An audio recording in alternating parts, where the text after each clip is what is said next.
When you think of a storm, you probably picture rain, wind, maybe some thunder, right? Well, what if I told you that the biggest storms don't happen on Earth at all? They come from 93 million miles away, from the very heart of our solar system. Today, we're going to break down exactly what happens when our planet takes a direct hit from the sun. It all starts with something like this. On January 19th, 2026, NOAA, that's the official agency that monitors our space weather, put out this alert. G4 severe geomagnetic storm levels reached. And that one word, severe, well, that tells you everything you need to know. This was not a minor event. So that really raises the big question, doesn't it? What does that actually mean for us down here on the ground? What really happens when a storm from the sun slams into Earth? Let's break it all down. And look, this isn't some science fiction movie plot. The alert we're about to deconstruct is based on real science, real data that organizations are tracking 24/7, pretty much to keep our modern world from grinding to a halt. Okay, so here's the deal. When NOAA sent out that warning, it was packed with all this super technical language. Our job today, let's deconstruct it, piece by piece, so we can all understand exactly what happened. Okay, let's dive right into this. To really get what this alert means, first we've got to get a handle on the lingo. What in the world is a geomagnetic storm?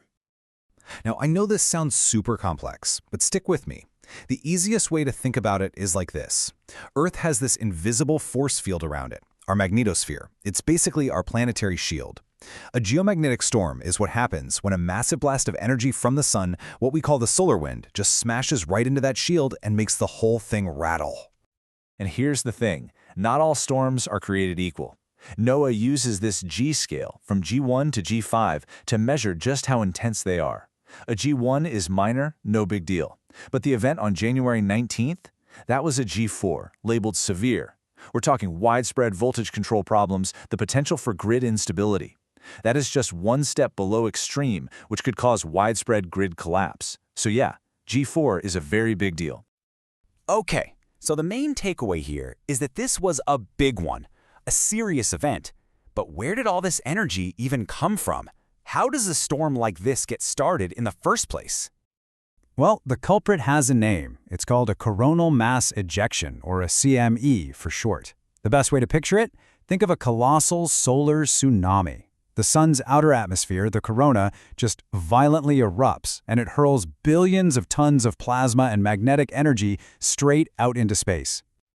And the journey from the sun to us basically happens in 3 steps. First, boom, the sun erupts and launches that CME. Then, that massive cosmic shockwave travels through space, riding what's called the solar wind. And finally, if we happen to be in the path, that shockwave arrives and slams right into our magnetosphere. And for this specific event, the timeline is just wild when you think about it.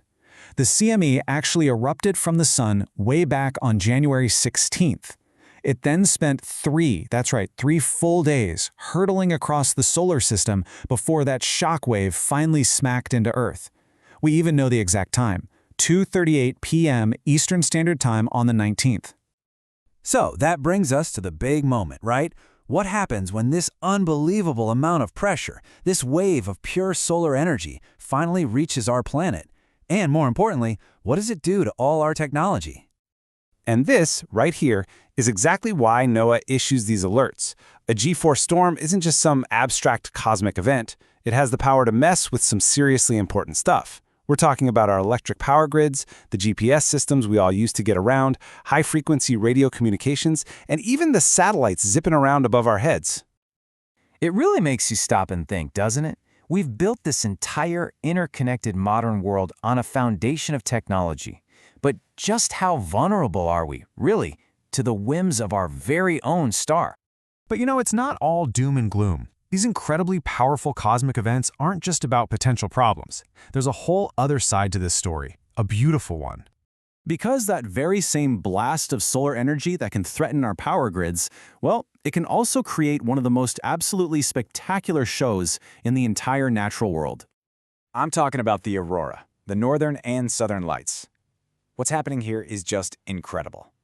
It is the visible proof that our planet's magnetic shield is doing its job. It takes all those solar particles and funnels them down towards the poles, where they collide with atoms in our atmosphere, causing them to glow. It's our planet's defense system, literally turning a threat into something breathtakingly beautiful.